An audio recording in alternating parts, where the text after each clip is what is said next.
Health ఛానల్కు స్వాగతం. ఈరోజు మనం అధిక బరువుకు అదే కారణం అంటూ పరిశోధకులు విశ్లేషిస్తున్న అసలు సిసలు కారణమేమిటో చూద్దాం. మనం ఎంత ప్రయత్నించినా బరువు తగ్గకపోవడానికి కారణం మన కొవ్వు కణాల్లోనే దాగి ఉందట. కొవ్వు కణాలు ఒబేసిటీకి సంబంధించిన జ్ఞాపకాన్ని కలిగి ఉంటాయట. బరువు తగ్గడం ఒక ఎత్తైతే తగ్గిన బరువును కొనసాగించడం మరొక ఎత్తు.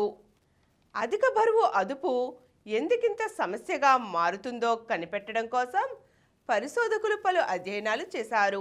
కొవ్వు కణాలు జ్ఞాపక శక్తిని కలిగి ఉంటాయని, కష్టపడి బరువు తగ్గినా మళ్ళీ బరువును పెంచేస్తూ ఉంటాయని, ఫలితంగా తగ్గిన బరువును కొనసాగించడం కష్టంగా మారుతుందని ఒక అధ్యయనంలో తేలింది.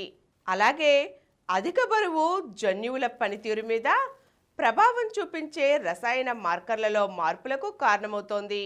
ఈ మార్పుల వల్ల కొవ్వు కణాల పనితీరు క్రమం తప్పుతోంది. దాంతో కష్టపడి బరువు తగ్గినా మునుపటి బరువుకు చేరుకునేలా కొవ్వు కణాలు స్పందిస్తాయి.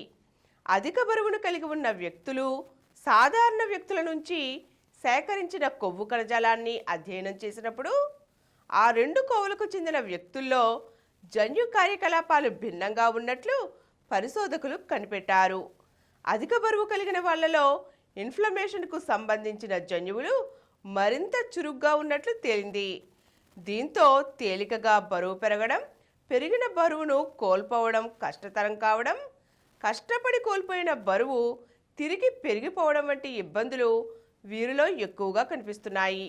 ఈ సమస్యకు పరిష్కారంగా ఈ కోవకు చెందిన వ్యక్తులు తగ్గిన బరువును కొనసాగించడం కోసం క్రమం తప్పక వ్యాయామం, ఆహార నియమాలు పాటించక తప్పదని పరిశోధకులు సూచిస్తున్నారు. ఈరోజు మనం అధిక బరువుకు అసలు కారణం ఏంటో తెలుసుకున్నాం కదండి. మరిన్ని అంశాలతో మళ్ళీ కలుద్దాం. ఈ కార్యక్రమం మీకు ఎంతో నచ్చింది కదా.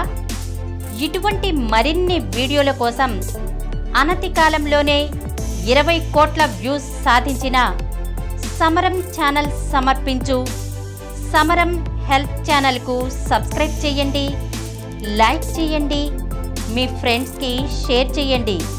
అలాగే ప్రక్కనున్న గంట సింబల్ని ప్రెస్ చేయడం మర్చిపోకండి.